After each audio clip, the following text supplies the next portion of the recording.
যা জলদি কম দামী মিঠাই আনিবি আই মই কিন্তু ফটোৱাটো অলপমান বেছি কৰোঁ দেই তাত চিৰিয়াছলিকৈ নল'ব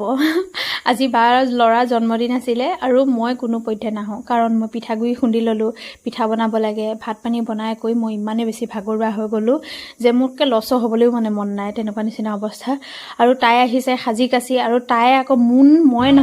নগ'লেকে তাইও নোযোৱাজনী হ'লগৈ ইমান বেছি অশান্তি কৰিছে আৰু ডাঙৰ বাইও বায়ে ফোন কৰি আছে তই এবাৰ গ'লেকো কেতিয়া আহিবি ঠিক নাই তই এবাৰ নাহিলেকে কিন্তু মই কেতিয়াও তোৰ ঘৰলৈ নাযাওঁ কিবা কিবি ঢেৰ ইম'চনেল ব্লেকমেইল তাই আকৌ বেচেৰীজনী চবেই ভাত খালে আমি গৈ পোৱাও দেৰি হৈছে তাই আমাৰ কাৰণে ৰখি আছে ভাত খাবলৈ চাওকচোন ভাত পানী সকলোৱে মিলি খালোঁ তাৰপাছতে বা দোকানত সোমালোহি আহি বা দোকানত সোমাই মোনে লিপষ্টিক লগাইছে মই লিপষ্টিক লগাইছোঁ এতিয়া দুইজনীয়ে বেলেগ বেলেগ এটা লিপষ্টিক লগাইছোঁ